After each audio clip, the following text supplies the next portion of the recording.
I have some intergalactic news that must be shared with the collective. I just came back from Ecuador and sat with a shaman who was raised by aliens. I have so much to share with you about our evolutionary process, the prophecies that they shared with me, and intergalactic messages that are so important for the next steps of our evolution and humanity. Hi, I'm Amy Elizabeth, your energy evolution mentor, and I'm here to make spirituality simple. And in this video, I am going to share with you my experience with a shaman who was raised by aliens. And the dieta that I was on was very different than anything that I've ever experienced before.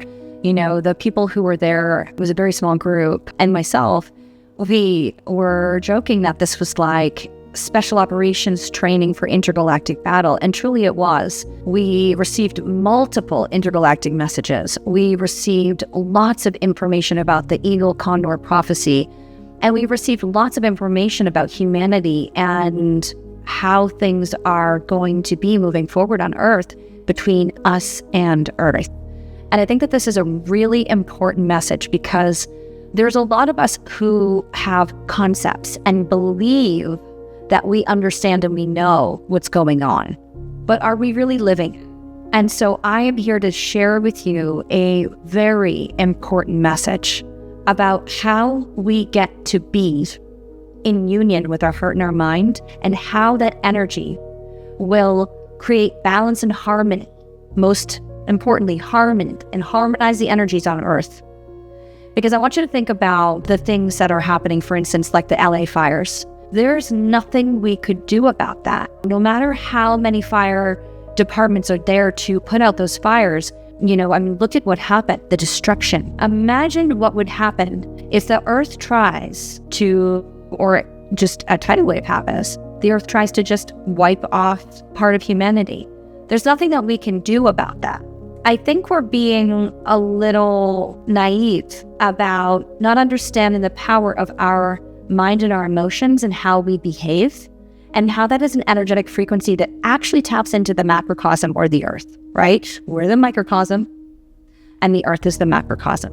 So here, I'm going to set up the scene for you and share with you in cadence how I experienced this. And I won't go into every single detail because I don't want to bore anybody, but it is a very exciting adventure, and so we got there, and this man he's a Quechuan man. He and his sister run ceremonies, and they run basically training programs, shamanic training programs. And so there's massive amounts of purification and cleansing that are extremely uncomfortable, but super penetrative. And they work in ways that give you a clarity so that you can receive these messages with the purest form. The first and the second day was lots and lots and lots of purification and cleansing. And so we used chili in our eyes, chili in our genitals. And I'm talking about think about how painful that is, right? But what this does is it actually clarifies the thoughts. It burns away the things that we've seen in our life that we can't unsee. And so it gives you a clear slate to be able to take in this information that I'm about to share with you. And so I'm saying this to you to set you up so you understand that I have no agenda here, but I do think that this is really important for the collective to understand and to know. And so every morning you would sit with Wayusa, which is a clarifying tea. And this would happen at 4 a.m. when the pineal gland is more open. And we would sit and we would ask multiple questions in council. And of course, knowing that this man was raised by aliens, that was my first question. I wanted to find out, when was his first encounter? Who was the lineage or the type of ET that he was in communication with? What star system were they from? What message did they have for us? What message did they have for him? What business did they have being with him and his sister and his family? So, if you are familiar with any of the indigenous cultures, the Quechua, these are people who are the real deal. I work with the Quechua in Peru, and I have experienced amazing, unbelievable magic that these people can perform. And in Ecuador, it is the same, even more so, even more profound. The level of their ability to be communicating telepathically And so for the first 2 days, this man's sister and I communicated telepathically. And the only thing she ever said to me was, "Me entiendes?" which means, "Do you understand me?" And so the whole time, there's no words being transferred. There's just communication. And she's telling me stories of how she saw and visualized me. And so as we're sitting in this Wayusa ceremony, as I just described, just to rewind backwards, I had asked this man what was his first encounter with an ET or an alien, and what were they wanting to teach him, why him? And he shared with me, as a young child, they almost enticed him into a cave, and they created a light show. And in the light show was a map, almost like if you're watching like one of the Avenger movies and they're moving all of the different images around, right, to do healing. I think of Wakanda, and how she's, the sister is doing all of the different map work to work through a body or a system or the security system or whatever the case is. So the way that he described this is that they were showing him interdimensional experiences through this cave, which was a portal, and that there are multiple portals all over the earth where different beings live, intergalactic beings who are here to share messages with us. And what's interesting about this is that many years ago, I was in a Ascended Master mystery school, who I am a teacher for. And this is something that was shared with me. And we went to multiple different caves and saw petroglyphs and different carvings on the wall that described this.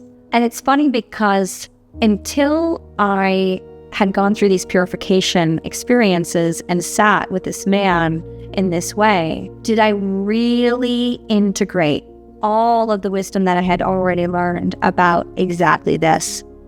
So you know how they say we're two or more gathered, then we agree? It's almost as if I needed that confirmation to hear it again.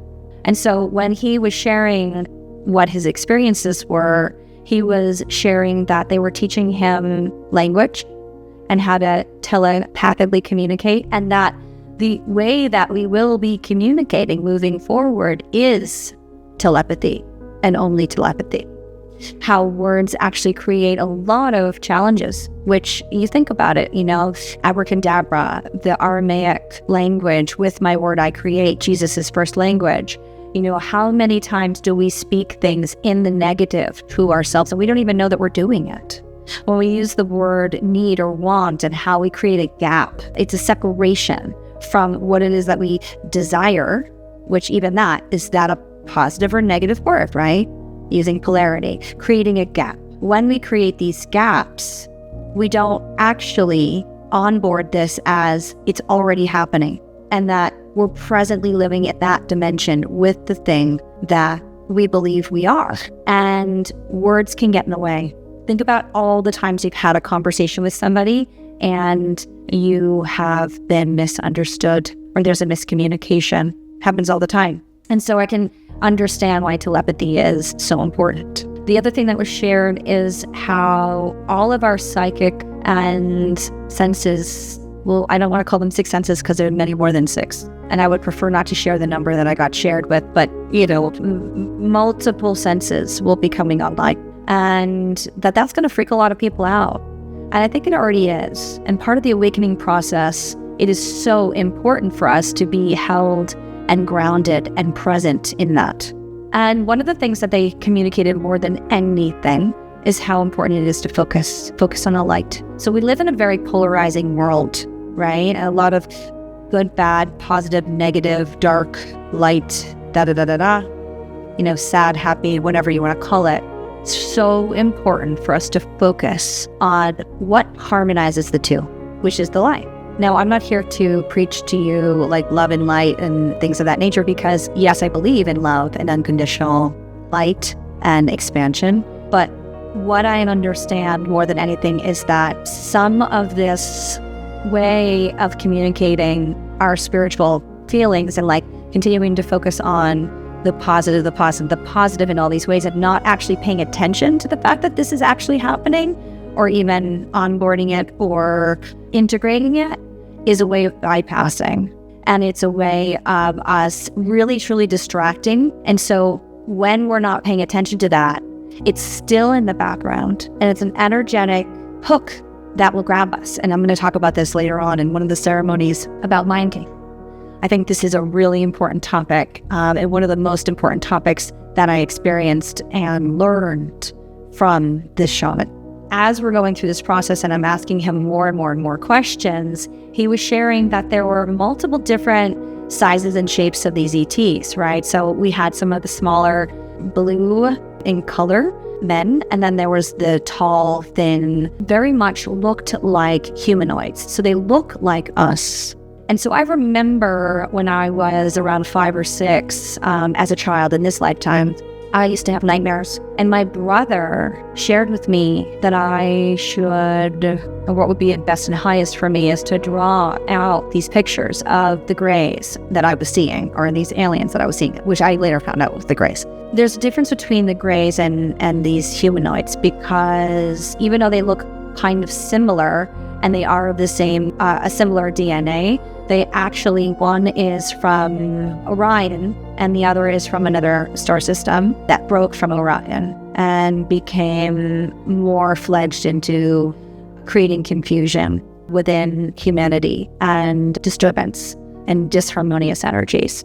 And so when I was a kid, I remember seeing bright lights. I remember seeing these massive heads and these massive eyes. And so my brother asked me to draw this picture out. So I drew the picture out, and it had all these amazing, like, hieroglyphic kind of symbols all over the face of this ET. And after I drew it out, I remember feeling better. So that was a really great tool. Thanks, Josh. And at the same time, one of the things that was so interesting is I had actual data and proof that this is something that I experienced. This is before I ever watched the movie like Close Encounters of the Third Kind or anything else like this. And the symbols that I drew all over the page, no 5 and 6-year-old would really understand, because it truly was like a hieroglyph, some kind of language that wasn't from this planet. So when I was listening to the shaman talk about his experiences in the caves and how they would create these beautiful magical light shows from nothing, from their hand, he did start to talk about symbols. And he started to talk about all of these other kinds of experiences. And to me, that was so significant and confirming about my experience as a child. And one thing, as I spoke before, that I know is that there's multiple different races that are going on. And there are some that will denote as good and some that will denote as not so good. Some that are for humanity and for the union, as I spoke before, the eagle and condor prophecy, and the union of the heart and the mind, and how that energy connects to the earth and creates harmony and balance, and almost a utopian environment. And that is working against that, and has been for eons, not just on this planet, but everywhere else in that intergalactic web of consciousness. You know, there's multiple different civilizations out there. And so as he's describing his experiences consistently going back into the cave to learn more about his senses being online, how he gets to see into the future, how he can learn to see other locations not in his body, how he can see. And when I say not in his body, I mean not necessarily by locating where he's actually physically in another place, but he could see experiences or people who are not in front of him and, you know, thousands of miles away. He could not just sense their energy, but he could see everything that they were doing, almost as if he was looking through a lens, like I am looking through a lens at you. What he continued to share with us was this is available for everybody, but we have to focus. We have to clear the confusion, the clutter, the chaos out of our life, and we have to become quiet and still and easy with the experiences that we have around us. I will touch back into some of the other things that were shared by aliens, but I'd like to kind of meander into the next phase of another question that I had for the shaman who was raised by aliens. My big curiosity was about his viewpoint on the eagle condor prophecy, which, if you don't know what that is, it is a prophecy about this time now. There is a message of understanding, eagle being the masculine and condor being the feminine, and eagle being the mind and condor being the heart, and this union of the two, and how important it is because it is like the microcosmic energy that affects and harmonizes the earth in the macrocosmic energy, and the two need to be in harmony and union. And it was very interesting because I think we've been thinking too small. It is so important that we understand that the way that we think and the way that we behave actually does affect everything around us. Whether you believe it or not, the way that we feel and think and behave affect the weather. It affects the way that the elements move. And I'm not trying to say that anything like we affected the fires in Los Angeles or something of that nature, yet we do.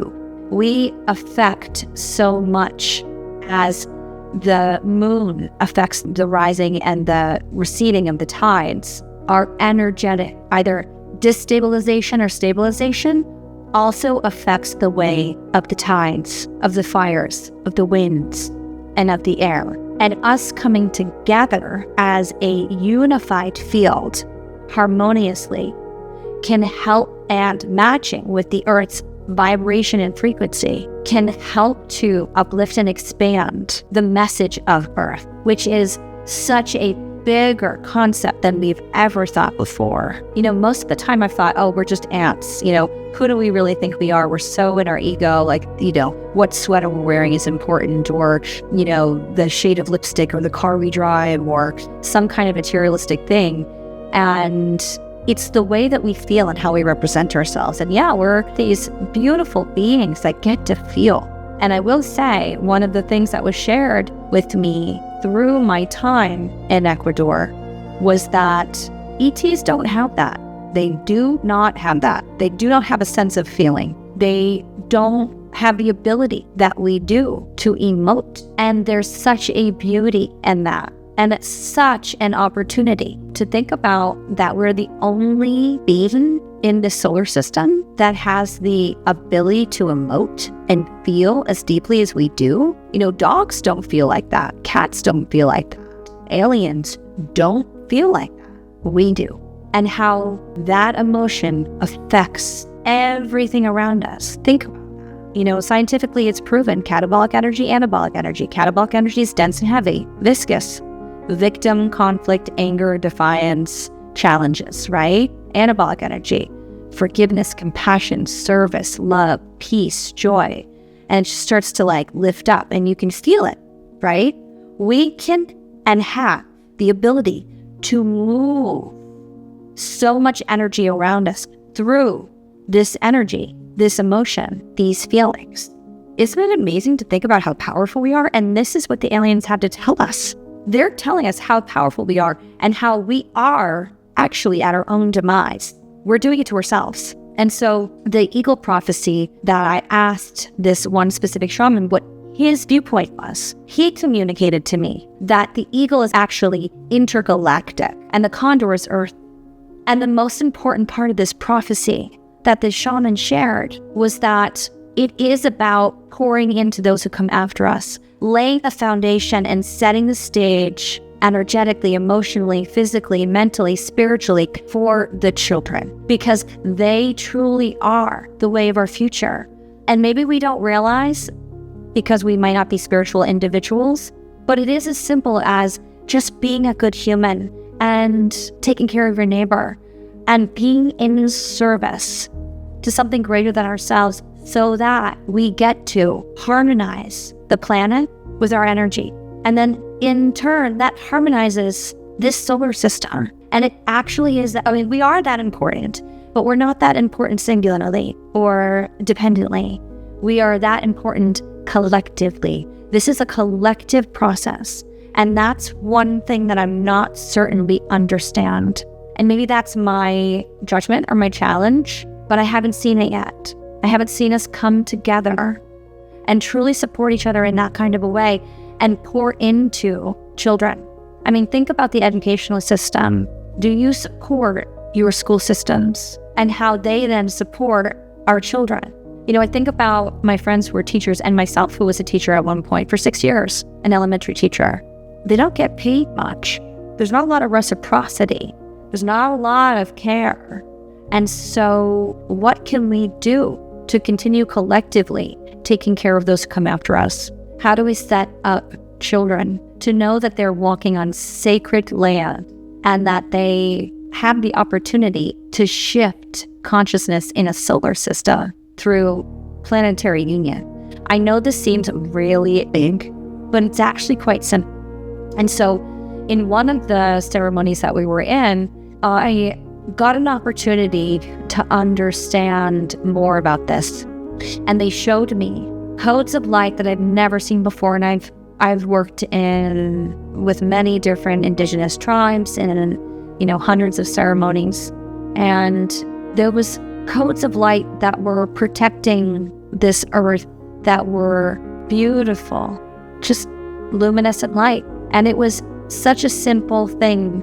And what the light told me was just love. And what one of the shamans shared was to practice being innocent like a child. And the more innocence that we understand, and the more that we then protect or guard the innocence of that child, the wonder of that child, the more we get to feel the love in our heart. I mean, feel it right now.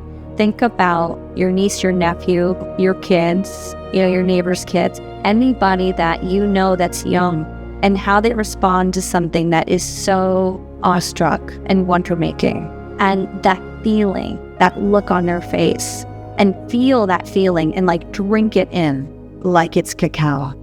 The other thing that they share, and which is so important, is to understand what it's like to be the love of a mother. And it doesn't matter if you're a man. You can be the love of a father. And you may not have your own children. I do not have my own children. But loving deeply, deeply, being of service to humanity like they are your children. And this isn't coming from a place of hierarchical or ego or anything like this. This is truly loving, nurturing, caring for, being in service to, and defending and protecting something that is your adore. And feel what that feels like. And when you focus on these two things, the focus will consistently move towards the light.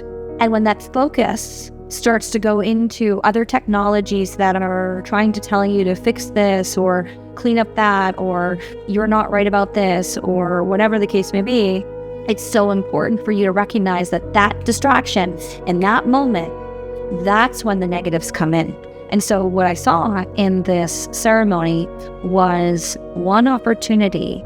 And, what they showed me was through Ho'oponopono. And this technology, I went into this place for a moment because I started to think about something else. And I was like, oh, I'll use Ho'oponopono right now and I'll forgive, right? I'll be forgiven by God. And I went into guilt. I went into a lower vibratory energy. And right there and then, I could feel an intergalactic war happening behind me. There were so many beings behind me that wanted to distract me, that did not want the light to be impeding in my body and my cells and my being, or me being protected by the light. And they truly, actually, literally went into my eyes, grabbed my brain, took me backwards, and put me into my, 4, 5, 6-year-old little girl self into complete fear mode. And as I've said, I've done hundreds of ceremonies. I've never experienced anything like this. And they were showing me what mind control is. And through that, I got to see all the ways that our mind is controlled. This is an episode on itself, and that I probably will make, because I think it's really, really important that we understand our mind can be the dividing force between our heart, our thoughts, our not really believing that we're already there. All of these things that are setting ourselves up for failure, personal development. And, I'm guilty. I've been in personal development for many, many years. But personal development is basically telling you that you're not already there yet. You need one more thing. You get to have. What are you striving for? Rather than just be love. Love yourself. Connect to self first, and then connect to other. Continue to connect to love. Continue to see everything as light. At the beginning of this video, I said, like, let's not bypass love and light, da-da-da-da-da. Yeah, that means let's pay attention to the fact that there are other forces out there and make sure that we're paying close mind to and aware and accepting of how they operate. But that doesn't mean that we get to continuously focus on them, because I think that even focusing on the negative is part of our bypass. And getting stuck in those loops is mind control. And that mind control is what stops us and distracts us and creates confusion. And then we start speaking mistruths. And then we start getting emotional. And then we start operating from lower vibratory energies. All of this is not in alignment with the prophecy. And so it's not to say for you to be fearful of emoting sadness or fear or doubt, but it's not to stay stuck in that. It's not to be distracted by it. It's to let it pass through you like the wind passes through a windowsill, and feel the feels that need to be felt. But don't get stuck in it, because that creates confusion with more confusion and more confusion. And what we're seeking, my friends, is clarity. What we're seeking is stillness and kindness and peace. And all that happens through focus on what is most loving and how to be a good person and how to be in alignment with the light. Throughout my process, I mean, gosh, I could keep on going for hours about all of the different ceremonies and the hideous things that I experienced. And maybe I'll do another video on that. But I do think, just to take away the messages from this, is that this shaman who was raised by aliens was taught that he could be more than just a human indigenous male. He was taught all of his supernatural abilities, and that we're no different than any intergalactic being, and that we're constantly in communication with these intergalactic beings. They are in our minds. They can communicate with us, and you can communicate with them. They give us sight, and we have the ability to be supernatural. We have the ability to be much more than we are, but how important it is to focus on the love in our heart, like the mother or like the innocence of a child that just desires to play and have joy. And I can understand that hearing this might feel like, well, that's nice, Amy, but how do we do that when people are dying and there's war? It's not to say not to focus on that. It's to say, pay attention and get yourself prepared and be in a place of grounded presence and understand what it is to know yourself, so that when distractions come in, you're very, very clear that that's a distraction and then that's not your energetic profile. And the way we do this is through purification. The way we do this is through really knowing our thoughts and getting very clear. The way we do that is through focus, and continue to do focus activities. For instance, get a candle, stare at the candle for 5 minutes, set a timer, put a notebook on your lap and continue to stare at that candle, and then just draw lines every time a thought comes up. And you do that every day for 2 weeks, and you'll start to notice that those lines are lessen and lessen and lessen, and they continue to lessen. Why? Because the thoughts continue to lessen, because you're focused on the candle, you're focused on the flame. And when you practice focusing techniques, then you can draw your intention and your attention towards focusing on what you are, not what you're not, which is love and which is light. So my friends, thank you so much for watching to the end. It means so much to me. I feel like this was story time with Amy. I have a lot more to share about this. And if you're interested in the other purification processes that I went through, the other ceremonies that and the messages that I got, I would love to share, but please, message in the comments below what you'd like to hear, and I'll do videos on it. And once again, we're here to create a community of people who want to evolve together. This is a collective process, and I'm so, so grateful for each and every one of you. So please like, subscribe, share. Remember, live in awe and make your life awesome. Until next time.